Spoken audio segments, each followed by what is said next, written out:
Assalamualaikum warahmatullahi wabarakatuh. Saya Arina Oktaviani. Saya akan mempresentasikan akhlak dan tasawuf. Hubungan akhlak dan tasawuf dalam pendidikan. Sebelumnya, saya memohon maaf atas segala kekurangannya. Baik, langsung saja ke pembahasan yang pertama. Yang pertama, pengertian tasawuf. Pengertian tasawuf secara bahasa dapat dijelaskan bahwa dalam mengajukan teori tentang pengertian tasawuf, baik secara etimologi maupun terminologi, para ahli berbeda pendapat. Di antaranya ada 4 pendapat. Yang pertama, tasawuf yang dikonotasikan dengan ahlu sufah, yang berarti sekelompok orang pada masa Rasulullah yang hidupnya banyak diisi dengan banyak berdiam di serambi-serambi masjid, dan mereka mengabdikan hidupnya kepada Allah. Yang kedua, ada yang mengatakan tasawuf itu berasal dari kata safa. Lafaz tersebut berbentuk fi'il mabni majhul sehingga menjadi isim mulhaq dengan huruf ya. Nisbah yang berarti nama bagi orang-orang bersih atau suci. Maksudnya adalah orang-orang yang menyucikan dirinya di hadapan Tuhannya. Yang ketiga, istilah tasawuf berasal dari kata saf. Makna tasawuf ini dinisbahkan kepada orang-orang yang ketika salat selalu berada di saf yang paling depan. Dan yang keempat, pendapat lain mengatakan istilah tasawuf dinisbahkan kepada orang-orang dari Bani Sufa. Tasawuf secara istilah, sebagaimana yang dijelaskan, pengertian secara istilah tentang tasawuf. Dalam hal ini, para ahli juga memiliki pendapat masing-masing. Di antaranya ada 4 pendapat. Yang pertama, menurut Al-Juraini, ketika ditanya tentang tasawuf, Al-Juraini menjawab, masuk ke dalam segala budi atau akhlak yang mulia dan keluar dari budi pekerti yang rendah. Yang kedua, menurut Al-Junaidi, tasawuf ialah kesadaran bahwa yang hak di sini adalah Allah yang mematikan dan yang menghidupkanmu. Yang ketiga, menurut Muhammad Al-Kasab, tasawuf adalah akhlak mulia yang timbul pada waktu mulia dari seorang yang mulia di tengah-tengah kaum yang paling mulia. Yang keempat, Ibnu Khaldun, tasawuf semacam ilmu syariat yang timbul kemudian di dalam agama Asy'ariyah adalah tekun beribadah, memutuskan pertalian terhadap sesuatu kecuali Allah, hanya menghadapnya dan menolak perhiasan dunia. Selain itu, membenci perkara yang selalu memperdaya banyak orang, sekalipun menjauhi kelezatan harta dan kemegahan tambahan pula. Tasawuf berarti juga menyendiri menuju jalan Tuhan. Yang kedua, pengertian akhlak sebagaimana yang dijelaskan di dalam Misbahudri. Kata akhlak berasal dari kata khulu, jamaknya akhlak. Seakar kata dengan kata khalaq, berarti kejadian. Khalik berarti pencipta, dan makhluk berarti yang diciptakan, sehingga maka berbagai makna tersebut tetap saling berhubungan. Di antaranya adalah kata al-khalaq, artinya ciptaan, artinya menciptakan sesuatu tanpa didahului oleh sebab, atau dengan kata lain menciptakan sesuatu dari tiada. Sebagaimana yang dijelaskan Imam Al-Ghazali, akhlak adalah daya kekuatan atau sifat yang tertanam dalam jiwa yang mendorong perbuatan-perbuatan yang spontan tanpa memerlukan pertimbangan pikiran. Pengertian di atas menggambarkan bahwa tingkah laku merupakan bentuk kepribadian yang muncul dari dalam diri seseorang yang bersifat spontan tanpa dibuat-buat. Jika baik menurut pandangan agama, maka tindakan itu dinamakan akhlak yang baik atau akhlakul karimah atau akhlakul mahmudah. Jika tindakan itu buruk, maka disebut akhlakul al-majmumah. Yang ketiga, hubungan akhlak dan tasawuf. Hubungan antara akhlak dan tasawuf sangatlah erat. Bisa dikaitkan juga seperti mata uang, karena untuk mencapai ilmu yang mulia diperlukan proses-proses yang biasanya dilakukan oleh kalangan mutashawiyah, pengamal tasawuf. Sementara yang terpenting dalam tasawuf adalah pencapaian akhlak yang mulia. Yang dilakukan kalangan mutasawiyah akhirnya akan membuahkan pada akhlak mulia. Namun demikian, tidak semua kajian dan pengalaman tasawuf masuk ke bidang akhlak.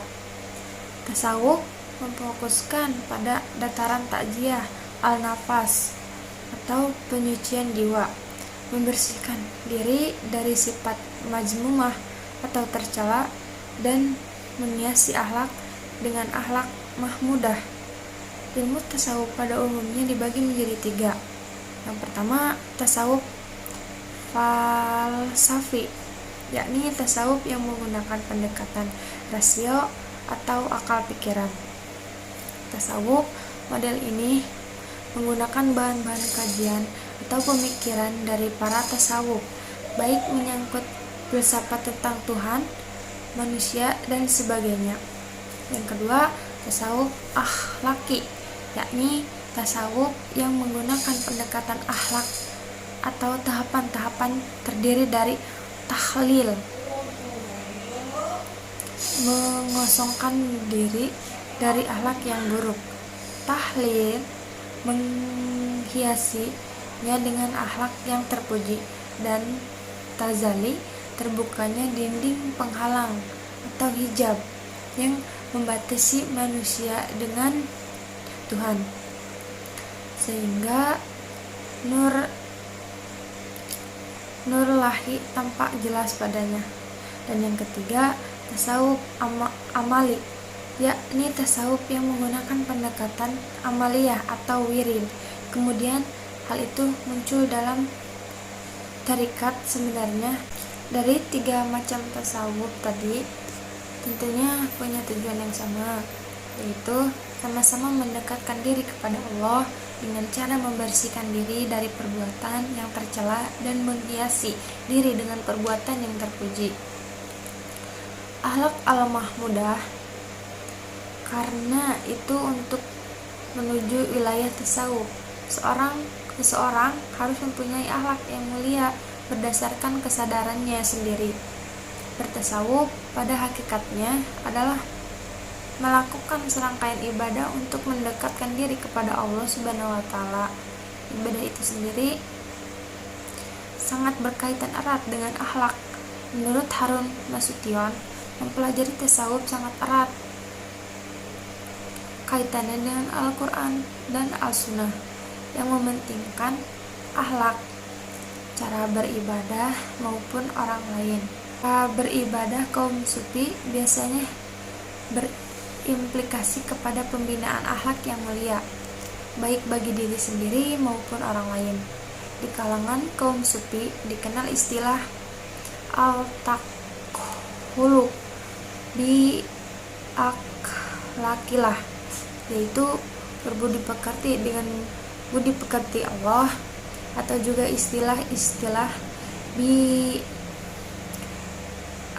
istilah al-itsab bi sifatilah, yaitu menasihati diri sendiri dengan sifat-sifat yang dimiliki oleh Allah.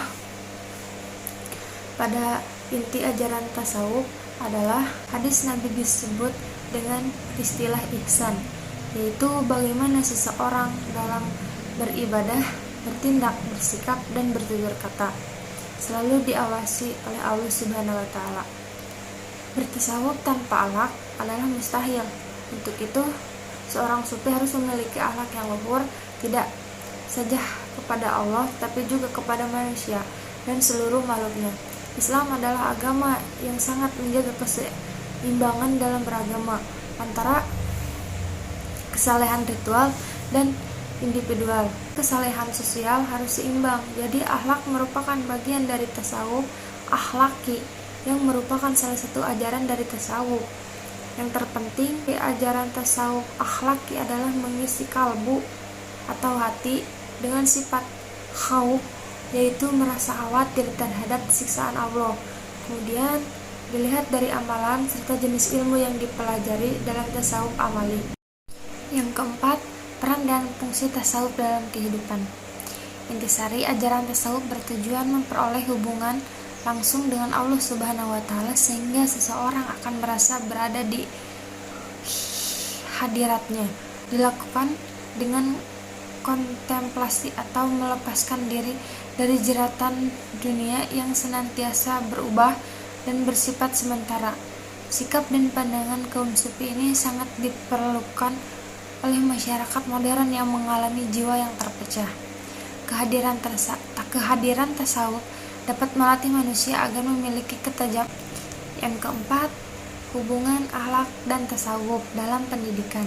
Akhlak merupakan ilmu yang mempelajari tentang tata cara bersikap atau berperilaku. Dengan akhlak yang baik, orang tersebut akan menjauhkan diri terhadap perbuatan yang tidak sopan atau tidak baik. Karena dengan akhlak yang baik bisa membuat hubungan sesama manusia berjalan dengan baik. Tapi kita juga harus belajar ilmu tasawuf, karena ilmu tasawuf suatu ilmu yang sangat penting, dikarenakan ilmu tasawuf merupakan ilmu untuk mendekatkan diri kepada Allah Subhanahu wa Ta'ala. Pendidikan adalah proses mengajar dan belajar. Mengajar yaitu proses memberi ilmu pengetahuan kepada peserta didik, sedangkan belajar adalah proses seseorang untuk menambah pengetahuan dan wawasan tentang pendidikan yang akan dicapai. Selain itu, akhlak juga tidak lupa harus dipelajari supaya tidak hanya berpendidikan tetapi juga berakhlak baik. Serta juga harus mempelajari ilmu tasawuf supaya tidak hanya duniawi tetapi juga urusan akhirat. Juga dapat apabila ketiganya ini digabungkan, maka akan terjadi keseimbangan dalam proses kehidupan yang terjadi. Pendidikan dengan akhlak ini sangat penting dalam dinamika kehidupan pada zaman sekarang, karena sekarang sudah banyak orang pintar tetapi sedikit orang yang berakhlak baik. Dengan akhlak ini tidak hanya menciptakan manusia yang berpendidikan tetapi juga berakhlak baik, karena semuanya harus seimbang. Maka dari itu kita harus belajar tentang keduanya, yaitu pendidikan dan akhlak.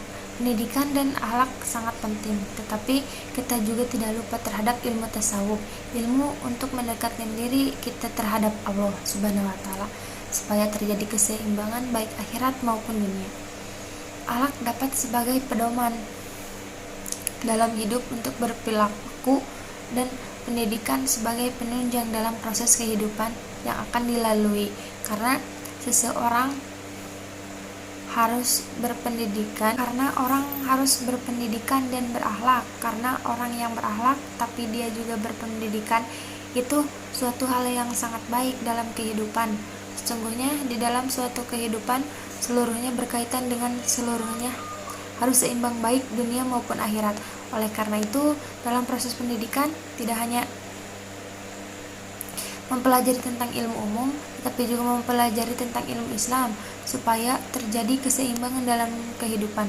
Dan tak luput juga belajar ilmu tasawuf yang berkenaan untuk semakin mendekatkan diri kita terhadap Allah Subhanahu wa Ta'ala, karena semuanya pada intinya saling berkaitan. Jadi dapat disimpulkan bahwa semuanya di dalam kehidupan sangatlah penting, tak berkaitan, dan semuanya harus.